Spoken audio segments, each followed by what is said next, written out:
जय श्री कृष्णा दोस्तों, मैं हूं नरेंद्र अग्रवाल और आप देख रहे हैं नरेंद्र अग्रवाल यूट्यूब चैनल। दोस्तों, जब दिन रात एक ही बात सुनाई दे, एक ही बात दिखाई दे, तो वह हमारे अवचेतन मन में घर कर लेती है।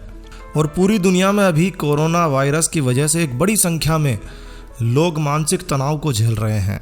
यह सच है कि तनाव से बचने के लिए रोज कुछ देर ध्यान करना चाहिए। मेडिटेशन और प्राणायाम से निश्चित ही तनाव को कम किया जा सकता है, लेकिन यदि मन में व्यर्थ की बातें चलती ही रहे तो फिर ध्यान करना भी मुश्किल हो जाता है। और इसीलिए व्यर्थ की बातों से बचना चाहिए।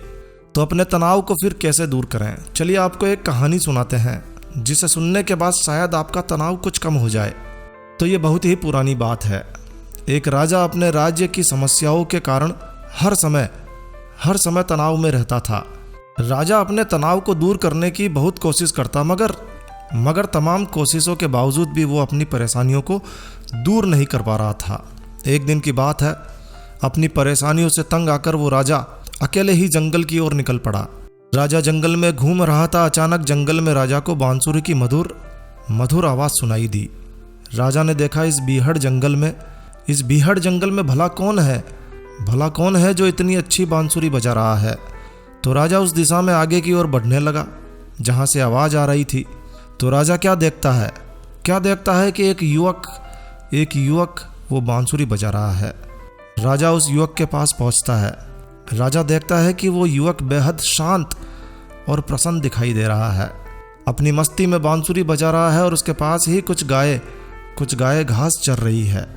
राजा ने उस व्यक्ति को अपना परिचय दिया और उससे पूछा, तुम तो ऐसे प्रसन्न दिखाई दे रहे हो जैसे तुम्हें किसी राज्य का सम्राट बना दिया गया है। उस व्यक्ति ने कहा, राजन, मैं राजा ही हूँ, लेकिन मेरे पास कोई साम्राज्य नहीं है और मैं भगवान से यही प्रार्थना करता हूँ कि मुझे कोई साम्राज्य ना मिले।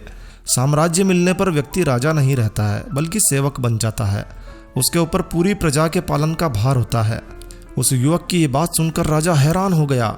अब राजा की समझ में आ गया कि राजा के पास धन संपत्ति भले ही हो, लेकिन मन की शांति ऐसे ही लोगों को मिलती है जो व्यर्थ विचारों में नहीं उलझते हैं। उस व्यक्ति ने कहा, राजन, सच्चा सुख स्वतंत्रता में ही है और स्वतंत्रता पाने के लिए विचारों से स्वतंत्र होना भी जरूरी है। जब तक मन में विचार चलते रहेंगे, मन अशांत रहेगा, तनाव कभी समाप्त नहीं हो पाएगा। तो मन के विचार समाप्त करने की आवश्यकता है। मन के विचार समाप्त होने के बाद ही चिंताओं से मुक्ति मिल सकती है। तो दोस्तों, ये कहानी हमें सिखाती है कि यदि आप तनाव को दूर करना चाहते हैं तो अपने मन को शांत रखें। अपने मन के विचारों से आज़ाद होने की आवश्यकता है। मन में जब तक व्यर्थ की बातें चलती रहेगी, हमें कभी शांति नहीं मिल पाएगी। और शांति के लिए ध्यान करना चाहिए, यही सबसे अच्छा उपाय है। जीवन में परेशानियों का आना जाना तो लगा ही रहता है। कभी भी सारी बाधाएं, सारी परेशानियां एक साथ कभी दूर नहीं हो सकती है। और ऐसी स्थिति में धैर्य का होना बेहद ज़रूरी है। जी हाँ, ऐसी स्थिति में धैर्य बनाए रखना चाहिए। परेशानियों को दूर करने की कोशिश करते रहना चाहिए। और इस संबंध में एक बेहद मोटिवेशनल कहानी भी है। चलिए आपको इस कहानी से समझाते हैं। ये बहुत ही प्राचीन कहानी है। पुराने समय में एक व्यक्ति अपने जीवन से बेहद परेशान था, बेहद परेशान। सुबह शाम दिन भर वो दुखी रहता था। एक दिन उसके शहर में एक संत आए। वो युवक भी उनके दर्शनों के लिए गया। सभी लोग संत को अपनी अपनी परेशानियां बता रहे थे कि महाराज, मुझे जीवन में ये दुख है, महाराज, मुझे जीवन में ये दुख है, वो दुख है। दुखी युवक भी संत के पास पहुंच गया। उस व्यक्ति ने संत से कहा कि मैं बहुत परेशान हूँ, मुझ पर कृपा करें। कुछ ऐसा रास्ता बताएं जिससे मेरी सारी परेशानियां एक साथ दूर हो जाए और मेरा जीवन सुखी हो जाए। उस दुखी व्यक्ति की बात सुनकर संत ने कहा, ठीक है, मैं तुम्हारे दुखों को दूर करने का रास्ता तुम्हें जरूर बताऊंगा, लेकिन इसके लिए तुम्हें मेरा एक काम करना होगा। उस व्यक्ति ने कहा, ठीक है गुरुदेव, आप कुछ भी काम बताएं, मगर मेरी परेशानियां दूर होनी चाहिए। संत ने कहा, तुम्हारी सारी परेशानियां दूर कर दूंगा, बस फिर क्या था। उसने कहा, ठीक है महाराज, मुझे काम बताइए। संत ने कहा, सुनो, आज रात तुम्हें मेरी गौशाला में गायों की देखभाल करनी है, बस। लेकिन एक बात ध्यान रखना, जब सारी गायें सो जाए, जब सारी गायें सो जाए तब तुम्हें सोना है, तभी तुम सोना। उस दुखी व्यक्ति ने कहा, ठीक है, इसमें कौन सी बड़ी बात है, एक रात की ही तो बात है। उस दुखी व्यक्ति ने संत की बात मान ली। उस रात वो गौशाला में गायों की देखभाल करने के लिए चला गया। उसने पूरी रात गायों पर ध्यान लगा कर रखा। अगले दिन सुबह वो संत से मिलने गया। संत ने उससे पूछा, क्या तुम नींद ले पाए? तुम्हें नींद कैसी आई? उस व्यक्ति ने कहा, गुरुजी, कैसी बात कर रहे हैं आप? मैं तो पूरी रात सो ही नहीं पाया। सो नहीं पाए? आखिर क्यों? उस व्यक्ति ने कहा, महाराज गुरुदेव, सभी गायें एक साथ नहीं सोती है। एक गाय सोती है तो दूसरी उठ जाती है, दूसरी सोती है तो तीसरी उठ जाती है।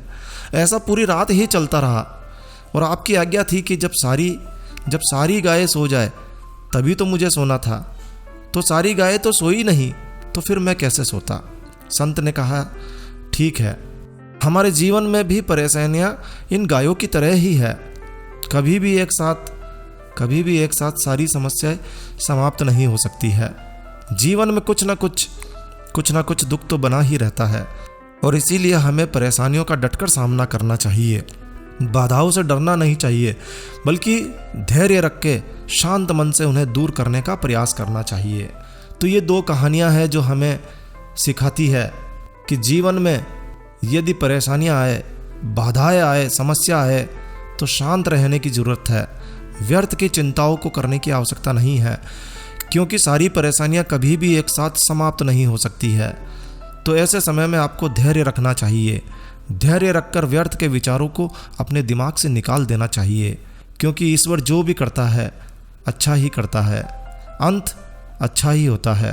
तो जब भी आपको कोई परेशानी सताए या फिर एक साथ कई परेशानियां आ जाए तो सोचना कि यही तो जीवन है।